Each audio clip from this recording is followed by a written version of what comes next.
Hello and welcome to Africafé, the broadcast that aims at talking about African organization and issues. Today we're going to talk about internally displaced refugees within the African continent. But before that, let's look at this issue. Although internal displacement is a global problem, it has long been a particular concern for African governments. Africa is home to more than 30 million forcibly displaced persons, representing 1/3 of the global total of forcibly displaced persons worldwide. Forced displacement is often the result of conflict, violence, and persecution.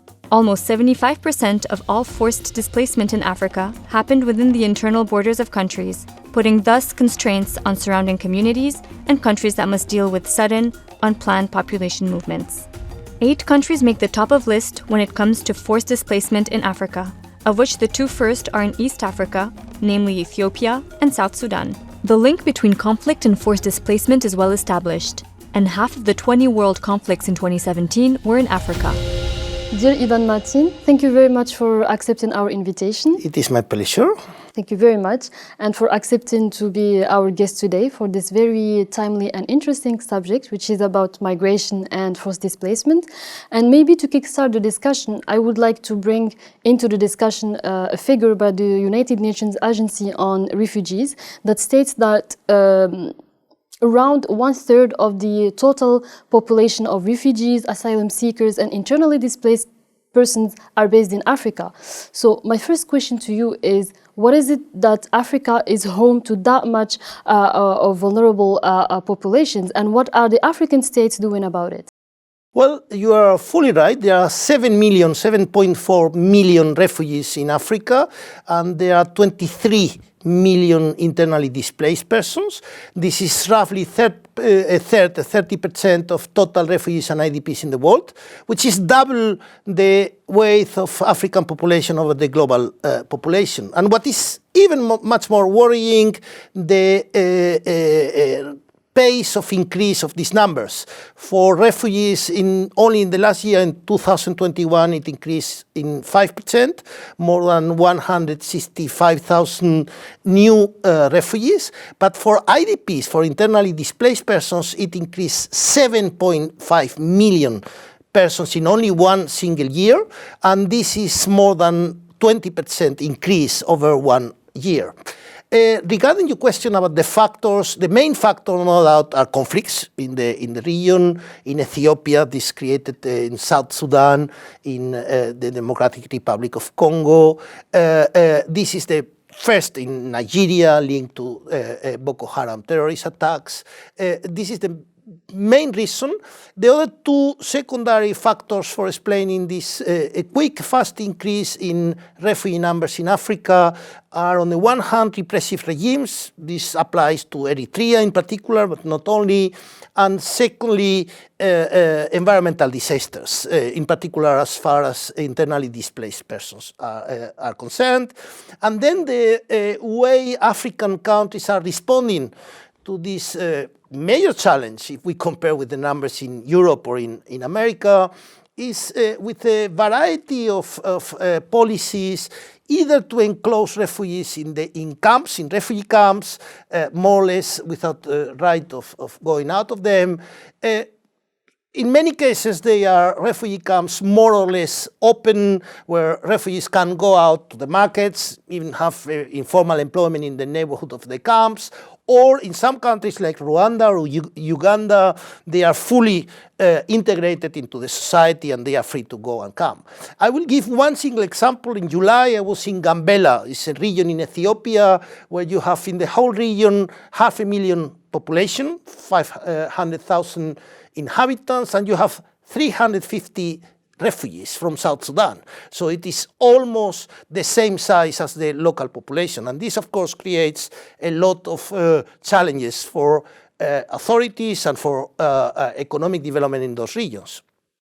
Thank you very much for all these elements. And since you have spoken about the burden of refugees, internally displaced persons, and also the ad hoc policies that are taken by the governments to face this flow of people and the movement of people in the receiving cities, but What about the state of art in terms of governance and in terms of legal framework that the continent is having as a whole, but specifically what is done at the level of the African Union to face the problem of internally displaced persons, refugees and asylum seekers? Well, in relation to refugees, there is a convention which dates back to the mid-70s on specific aspects of the assistance to refugees, but this is honestly not very relevant. The legal and policy framework most African countries apply is the one adopted at the United Nations level, is the Common Refugee Response Framework, which sets a series of principles, for instance, to combine assistance to refugees with development actions with local and hosting populations, to facilitate integration of refugees into local societies, or to provide integrated basic services to refugees and local authorities, local populations, to avoid discrimination and doing harm in making the refugees better off than local populations. And a few countries like Ethiopia and Uganda, I mean, this common refugee response framework eventually translated into the Global Compact on Refugees in 2018, which was adopted by more than 170 countries in the framework of the United Nations. And a few countries, African countries, are pilot countries in the implementation of this common global compact on refugees. For instance, Ethiopia and Uganda are pilot countries, and those countries have taken specific pledges, like Ethiopia, 9 pledges to improve the assistance to refugees in the framework of these general principles of the Global Compact on Refugees. On internally displaced persons, which is a key issue, I still remind you that there are 23 million internally displaced persons, an increase of 7.5 million over one single year in 2021. Here, the African Union has a very unique legal tool, which is the African Union Convention on the Protection and Assistance to IDPs, to internally displaced persons, adopted in 2012 and ratified by a number of countries, but all relevant countries in the region having sizable numbers of internally displaced persons, RDC, Nigeria, Ethiopia, they have all signed it. And this convention establishes a series of principles on assistance and protection of these vulnerable populations. But the truth is, as very often the case in African integration steps or initiatives, implementation of this convention lags behind. And every country more or less adopts national policies regarding this problem, this challenge, but at least we have a unique, because you don't have such a tool or policy instrument at regional level in any other regional grouping in the world. Thank you. So you have been speaking about the drivers of internally displacement and the crisis in the countries. You have spoken about the conflict, the problems of governance and insecurity. And you have also touched upon a point that I'm very interested in hearing further on, which is the point of climate change and its impact on driving people out of their home countries. So my question to you is that, how do you see the impact of climate change on the human insecurity, particularly on the mobility and forced displacement of populations in Africa, knowing that the continent has been qualified as one of the hotspots of climate change? Well, first, I do prefer, in relation to migration or as a driver of migration, I prefer to speak about environmental degradation rather than climate change, which is most probably an ultimate cause of environmental degradation, but what would-be migrants really feel is environmental degradation. As a general principle, and this applies certainly to North Africa, for instance, to the Maghreb countries and other North African countries, I think the real problem is not climate change or environmental degradation as such, but the combination of environmental degradation, desertification, with lack of development. Nobody's worrying about mass migration movements coming from Valencia or Almería in Spain or South Italy, which have exactly the same environmental challenges that do Tunisia or Morocco or some parts of Algeria, because development prevents people from migrating, actually.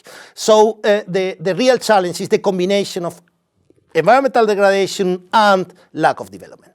In the Sahel region in Africa, in sub-Saharan Africa, this is not necessarily the case. There you see a very fast spreading of desertification, and you see the regression of agricultural land, and increasing and more recurrent droughts in the region, leading to large population being deprived of their main source of food and revenue, which is agriculture. And this indeed is causing, you can see it in Niger, in Chad, to a lesser extent in Mali, in some parts of even Ethiopia.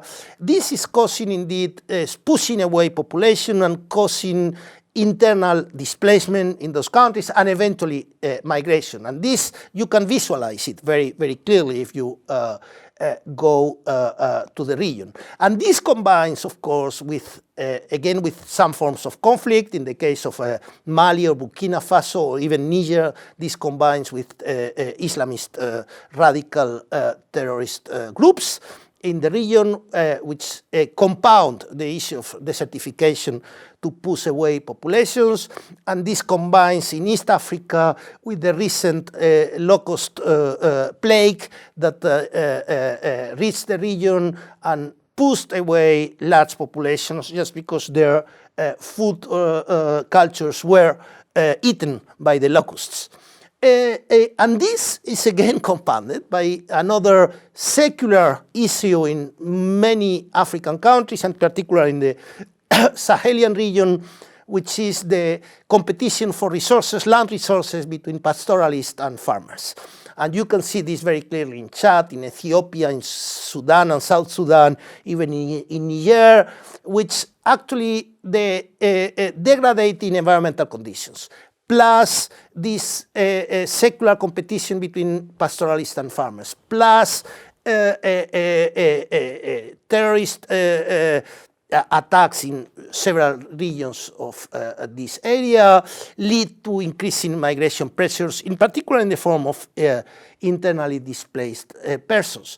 Overall, I would say that the international community, the global community, has not managed so far to design a solution to the challenge, which is up to the responsibility it has. And it is leaving too much of the burden of dealing with it to local, very poor and underdeveloped states in sub-Saharan Africa. Indeed. Thank you very much for all these elements, and I will have to wrap up the discussion, but first I would like to ask you if you have to give us 3 words to describe the priorities that African continent and African governments can do to reduce the numbers of the vulnerable populations, internally displaced persons and refugees, what would be these 3 words that you would give as a priority? Well, I think this is a little bit, this would be too arrogant to give this answer, because one element that I haven't mentioned before is that up to 70% of this refugee population are protracted refugees, being refugees already for more than 10 years.